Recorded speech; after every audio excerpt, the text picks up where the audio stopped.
Le pardon.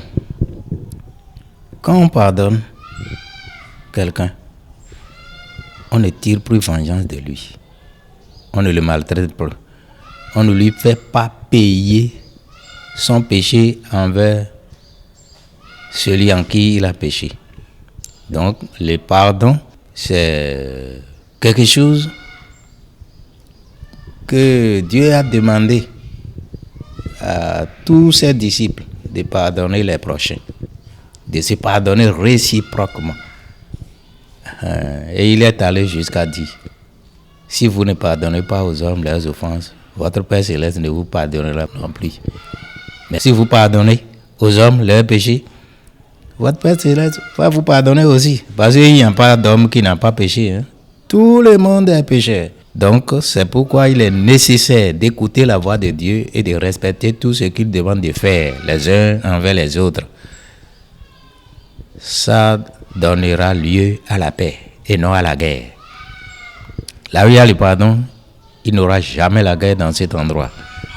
La famille qui pardonne ses membres, il n'y aura jamais de bagarre chez eux. Pardon couvre une multitude de péchés.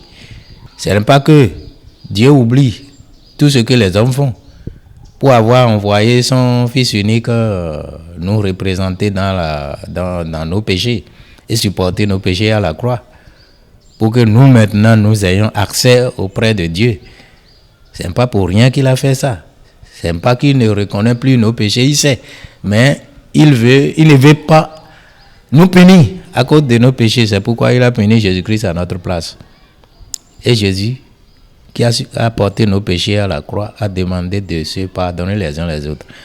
Si quelqu'un veut consulter la Bible, en lisant Matthieu 6, jusqu'à un certain point là, ils verront là où Jésus-Christ a dit à ses disciples, voici comment vous devez prier. Dites, notre Père qui es aux cieux, que ton nom soit sanctifié, que ton règne vienne, que ta volonté soit faite sur la terre comme dans le ciel. Donne-nous aujourd'hui notre pain quotidien et pardonne-nous nos offenses comme nous aussi nous pardonnons à ceux qui nous ont offensés. Et il a ajouté dans verset 14 comme ça, que si vous ne pardonnez pas aux hommes leurs péchés, votre Père Céleste ne vous pardonnera pas non plus. Donc celui qui cherche à avoir grâce devant Dieu doit avoir l'esprit qui pardonne, qui ne tire pas vengeance à cause de ce qu'on lui a fait, ou bien qui ne... Jésus a même est allé jusqu'à dire, n'injuriez plus les gens qui vous injurent. Si tu m'injures et je t'injure, c'est que j'ai tiré déjà vengeance. Voilà. Donc, et il est allé jusqu'à dire, vous avez appris dans la loi qu'il a été dit, œil pour œil, dent pour dent. Mais moi, je vous dis, quiconque vous donne un giflet, il faut lui donner deuxième jour. Ce n'est pas la faiblesse, c'est la puissance. Ça. Quand vous arrivez à pardonner les gens, si les gens là ne se répandent pas, c'est que Dieu aussi tirera vengeance sur eux et non vous. Si moi je vais tirer vengeance sur vous, c'est coup de poing ou des blasphèmes. Si tu m'injures, je t'injurie, je vais t'injurier aussi, etc. C'est ce qu'on fait, c'est ce qu'on a l'habitude de faire.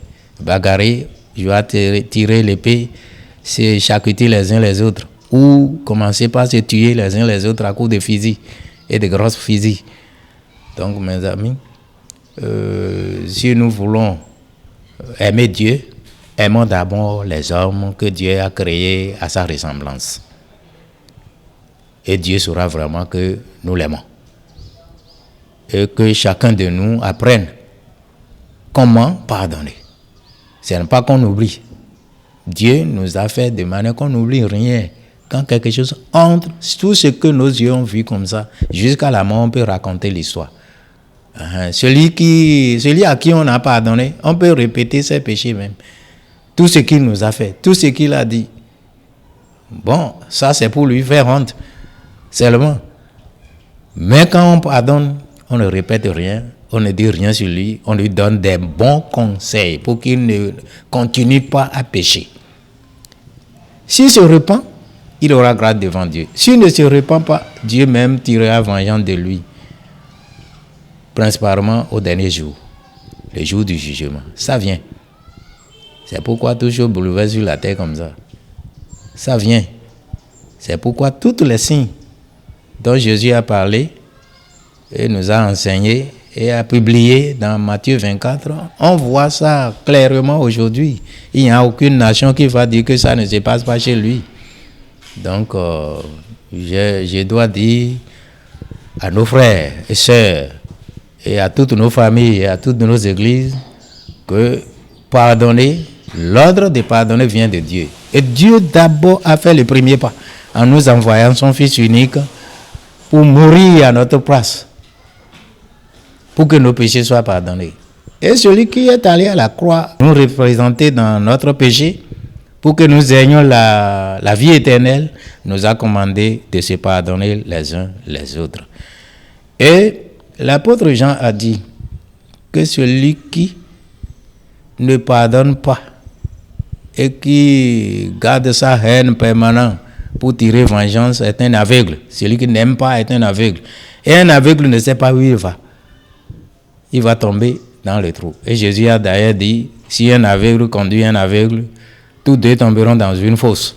Vous voyez, pour qu'on ne tombe pas dans des fosses, apprenons à pardonner. Sachant comme ça que oui, comme nous pardonnons les autres, c'est que nous accomplissons ainsi la loi de Dieu. Nous accomplissons comme ça la loi de Dieu, l'amour du prochain. Quand on a l'amour du prochain, on ne le fait pas souffrir. On lui reproche des choses, mais on ne le fait pas souffrir. Et on ne le tue pas à cause de ce qu'il nous a fait. Mais on lui donne des conseils pour qu'il ne continue pas toujours à mal faire. Pour que lui aussi, un jour, arrive à avoir le royaume des cieux. Donc, sur le problème du pardon, c'est ce que je connais. Et c'est ce que moi j'ai retenu. Et c'est ce que j'enseigne. Quand on ne connaissait pas Dieu, on a patience. Si tu me fais ça aujourd'hui, j'ai patience. On continue. Si tu fais ça encore, j'ai patience. La troisième fois, là, il va dire, tu as déjà fait 1, 2, 3. Tu as besoin d'un coup de poing maintenant. Voilà, c'est ce qu'on faisait quand on ne connaissait pas Dieu. Mais à cause de ce que la réponse que Jésus a donnée à Pierre, qu'il lui a demandé, mais si on pardonne au moins 7 fois, est-ce que ça ne suffit pas pour tirer vengeance? Jésus a dit, je n'ai pas dit 7 fois, hein, mais 77 fois. Voilà, c'est ça. Donc on peut compter ça là. 77 fois. Voilà, donc nous n'avons pas du tout à prendre vengeance, à tirer vengeance de qui que ce soit. On ne va même pas compter le nombre de péchés qu'il a fait contre nous. Mais on lui donnera toujours un bon conseil pour qu'il n'aille pas dans la géhenne à cause de ses péchés. C'est tout ce que nous avons le droit de faire. Voilà, il n'y a pas de nombre de fois. Il faut laisser les pécheurs pécher. Mais toi, garde toujours la sainteté devant Dieu. C'est Dieu qui a demandé. Et il y a une place d'honneur pour ceux qui vont respecter ses commandements et agir d'après elle. Oui. Il a une place d'honneur pour eux devant Dieu. Il y a la place d'honneur. La droite du Fils de Dieu. On va rester à la droite avec le Fils de Dieu. C'est pas une place d'honneur, ça?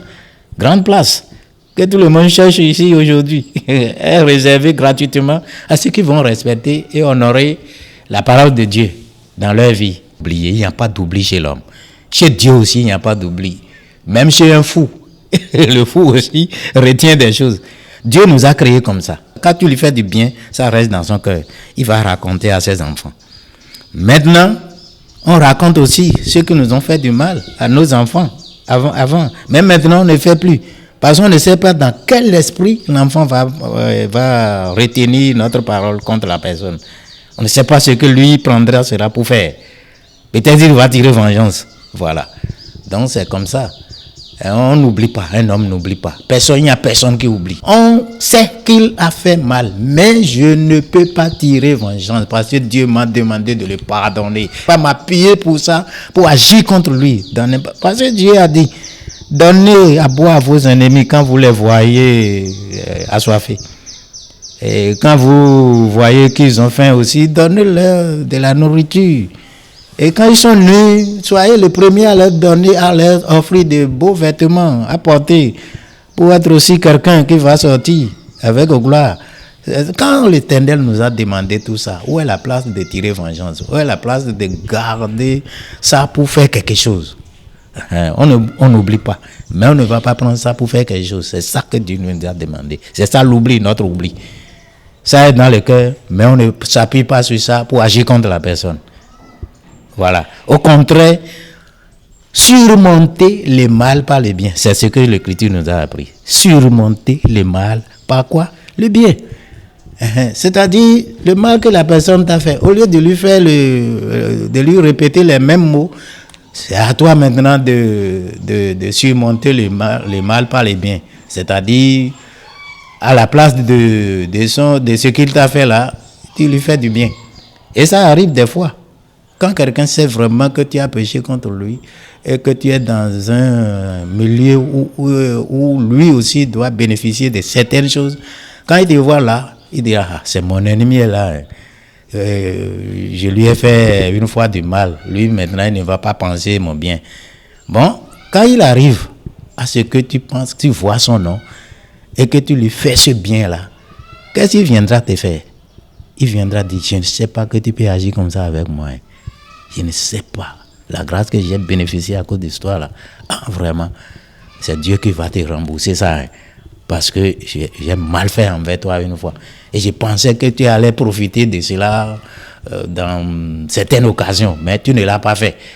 Il va venir avec ses parents te saluer. Vous voyez? Et tous seront dans la joie parce qu'ils vont rencontrer quelqu'un qui est un homme de Dieu. Celui qui sait pardonner est un homme de Dieu. Celui qui ne sait pas pardonner, c'est un ennemi de Dieu. Il n'est plus un homme de Dieu. C'est le fils du diable qui ne pardonne pas. Voilà. Donc nous devons toujours garder tout ce que Jésus-Christ nous a demandé de faire pour ne pas manquer le royaume des cieux. Le péché a toujours des conséquences. Depuis Éden, tu retourneras à la poussière. Qui a manqué de retourner à la poussière? Tout le monde retourne à la poussière, oui. Sauf maintenant, quand Jésus-Christ est mort et ressuscité, et nous a dit, à partir de ce moment, vous aussi, vous avez la résurrection. C'est maintenant qu'on attend la résurrection. Et la résurrection, quand le jour viendra, la première résurrection, c'est pour les justes. Ceux qui ont respecté les commandements de Dieu, à cause de la crainte du Seigneur Jésus-Christ, on les appelle des justes. Ce n'est pas qu'ils n'ont jamais péché. Ils ont péché, mais leur péché a été oublié à cause du sang de Jésus-Christ. Quand ils continuent dans le bien, il gardera leur bonne place devant Dieu. Et quand il continue aussi, quand il change de comportement, ça, tout va changer encore là-bas. Au lieu de trouver la vie éternelle à la première résurrection maintenant, lui ne va plus se ressusciter à la première résurrection. C'est à la deuxième résurrection que lui va se ressusciter pour aller dans l'enfer avec le diable et ses anges. Et tous ceux qui ont écouté le diable pour agir. Le péché a de grandes conséquences dans la vie de l'homme. Il ne faut pas qu'on continue dans le péché.